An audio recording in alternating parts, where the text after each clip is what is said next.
నమస్తే అండి. నా పేరు డాక్టర్ డివిఆర్ రెడ్డి.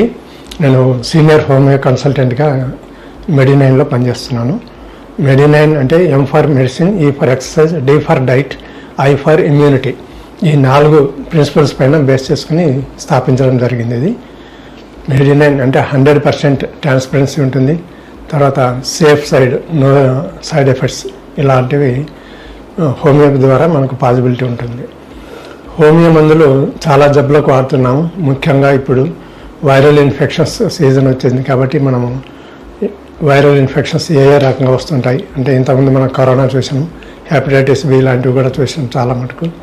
ఇప్పుడు మనం లివర్ ప్రాబ్లం గురించి, అంటే హెపటైటిస్ అంటే లివర్, ఈ కాలేయం వ్యాధులు ఎలా వస్తుంటాయి, వైరస్ కానీ ఇంకా ఏమైనా అదర్ కంప్లైంట్స్ ఏమైనా ఉంటే దానికి హోమియోపతి ఏ విధంగా ఉపయోగపడుతుందని మనం తెలుసుకుందాం. ఇప్పుడు కాలేయం అంటే దాదాపు ప్యూరిఫై చేయడానికి 3 రకాలు మనకు water, air, water, solid food.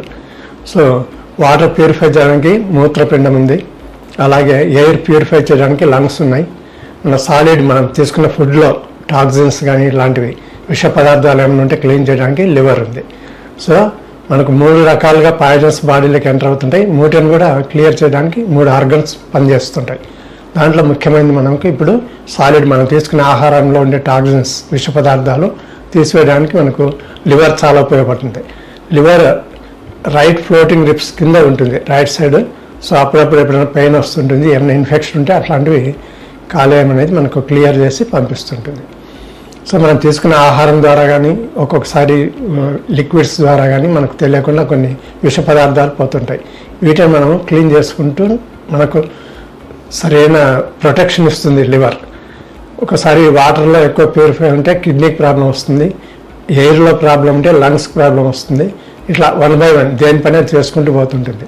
So మనం డే టు డే లైఫ్లో మనం తీసుకునే ఆహార పదార్థాలన్నీ వాటర్తో మిక్స్ అయి ఉంటాయి కాబట్టి ఫస్ట్ ఎఫెక్ట్ పడేది మనకు లివర్ పైన పడుతుంటుంది. సో లివర్ బాగుందంటే మిగతా ఆర్గన్స్ కూడా బాగుంటాయి. లివర్ బాగలేదు అని చెప్పుకోవడానికి ఏ విధంగా ఉంటే చక్కగా ఆకలి కాకపోవడము, తర్వాత ఇన్ఫెక్షన్ ఎక్కువగా ఉంటే దురదలు పెట్టడము. అది ఎట్లా ఇండికేట్ చేస్తుంటే మనకు చర్మం జాండిస్ అనేది ఏర్పడుతుంది ముందు. సో జాండిస్ అంటే మనకు పచ్చగా, శరీరం పచ్చగా తయారు కావడం, పచ్చగా ఉంటుంది. సో దాంతోపాటు దురదలు పెట్టడము, ఒక్కోసారి ఫీవర్, ఆకలి లేకపోవడం, వామిటింగ్స్, ఇట్లా కండిషన్స్ బట్టి ఏ విధమైన జబ్బు వచ్చింది అనేది లివర్ను దాన్ని బట్టి మన సింటమ్స్ని బట్టి మనం కనుక్కోవచ్చు. ఒక్కొక్కసారి గాల్ బ్లాడర్లో స్టోన్స్ ఉంటాయి, దానికి లివర్ కూడా లింక్ ఉంటుంది. కాబట్టి గాల్ బ్లాడర్ స్టోన్స్ ఉన్నా కూడా వీపు భాగంలో నొప్పి రావడము, జ్వరం రావడము, ఒకసారి పెయిన్ రావడం జరుగుతుంటుంది, వామిటింగ్ సెన్సేషన్, ఆకలి లేకపోవడం, ఇవన్నీ దాని లక్షణాలు. అలాగే జాండిస్, జాండిస్ ఏర్పడడానికి కూడా మళ్ళీ 3 కారణాలు ఉంటాయి. ఒకటి రక్తం కణాలు బ్రేక్ అయిపోయి దానివల్ల కూడా ఇది కాలేయం దెబ్బతినే అవకాశం ఉంటుంది. దాన్ని అనమిక్, దానికి మనకు రక్త కణాలు చనిపోవడం వల్ల ఏర్పడేది ఒక రకమైన జాండిస్. ఇంకొకటి రక్తం కాలేయం చక్కగా పనిచేయకపోయినప్పుడు కూడా జాండిస్ వస్తుంది, దాన్ని హెపాటిక్ జాండిస్ అంటారు అనమాట. ఇంకోటి అబ్స్ట్రక్టివ్ జాండిస్, ఇప్పుడు స్టోన్స్ కానీ ఇలాంటివన్నీ తయారైనప్పుడు పైత్యరసం అనేది రక్తంలో కలిసి మనకు అబ్స్ట్రక్టివ్ జాండిస్ అనేది ఏర్పడుతుంది. ఈ విధంగా మనకు హీమోలైటిక్ జాండిస్, ఇంతకుముందు మనం చెప్పుకున్నది రక్త కణాలు చనిపోయినప్పుడు ఏర్పడే జాండిస్ను హీమోలైటిక్ జాండిస్ అంటారు.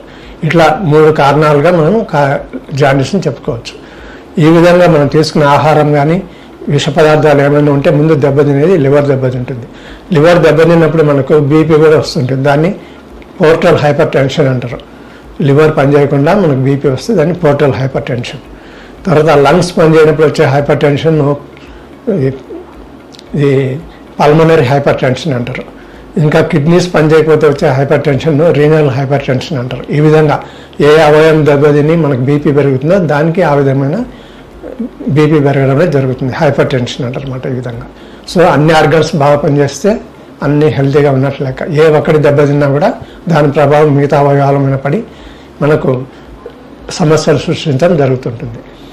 ఇప్పుడు లివర్ గురించి మనం తీసుకోవాల్సిన జాగ్రత్తలు ఏంటంటే, మనకు అప్పుడప్పుడు ఫాస్టింగ్ అంటుంటాము. దీనివల్ల కూడా మనకు లివర్ అనేది కొంత రెస్ట్ తీసుకొని దానికి మళ్ళీ రిపేర్ చేసుకునే అవకాశం కలుగుతుంది. 3 పూటలు తిని 20 వారానికి 24/7 అన్నట్టు ఎప్పుడు తినకూడదు. అందుకే పూర్వం పెద్దలు మనకు ఉపవాసం అంటూ ఒక రోజు పెట్టిండు అనమాట. ఆ రోజు దానికి లివర్ క్లీన్ చేసుకోవడానికి అది తిరిగి రీకూప్ కావడానికి అంటే తిరిగి దాని శక్తిని పుంజుకోవడానికి ఉపయోగపడుతుంది.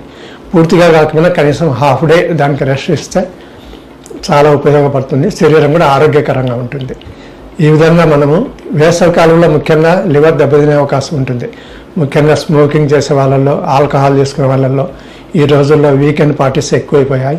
దాంతో మనిషి ఎంజాయ్ చేయడం ఎక్కువ అయిపోయింది.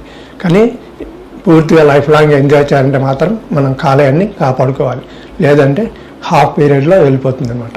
సో చాలా ఎక్స్పెన్సివ్. అది లివర్కు రీజనరేట్ చేసుకునే కెపాసిటీ ఉంది. దానివల్ల మనకు కొద్దిపాటి ఒక 50 గ్రాముల లివర్ ఉన్నా కూడా తిరిగి నార్మల్ పొజిషన్కి వచ్చే అవకాశం ఉంటుంది. పూర్తిగా చెడిపోతే లివర్ ఫెయిల్యూర్ ఇట్లాంటివి ఏమైనా అయిపోతే తిరిగి ట్రాన్స్ప్లాంటేషన్ మాత్రమే చేయాల్సి ఉంటుంది. అప్పుడు ఎవరైనా డొనార్స్, మన ఫ్యామిలీ మెంబర్స్ కానీ ఇట్లాంటి వాళ్ళు ఇవ్వాల్సి ఉంటుంది. సో అంత దూరం పోకుండా మీ జాగ్రత్తలు మీరు అన్ని రకాలుగా ఇప్పుడు నేను చెప్పిన టిప్స్ పాటించి ఆహారపు అలవాట్లు, తర్వాత మన హ్యాబిట్స్ ఏమైనా ఉంటే స్మోకింగ్, డ్రింకింగ్ ఇట్లాంటివి దాన్ని కంట్రోల్ చేసుకోవడం చాలా ముఖ్యమైన విధి. ఎవరికి వాళ్ళే కేర్ తీసుకోవాల్సిన పరిస్థితి. సో మీరందరూ ఈ వేసవికాలంలో తగు జాగ్రత్తలు తీసుకుని ఆరోగ్యాన్ని కాపాడుకోవాలని కోరుకుంటున్నాం. మీకు అవసరమైతే ఏమైనా సలహాలకు మీ దగ్గరలో ఉన్న మెడినైన్ హాస్పిటల్ సంప్రదించి మీకు కావాల్సిన ఇన్ఫర్మేషన్ తీసుకొని అవసరమైతే మందులు వాడుకోవాల్సి ఉందని మనవి. ముఖ్యంగా హోమియోపతిలో మనకు లైకోపోడియం, బ్రయోనియా, చైనా ఇలాంటివి లివర్ పైన చాలా బాగా పనిచేస్తాయి. మీకు అవసరాన్ని బట్టి డాక్టర్ మీకు సలహాలు ఇస్తుంటాడు. నమస్తే.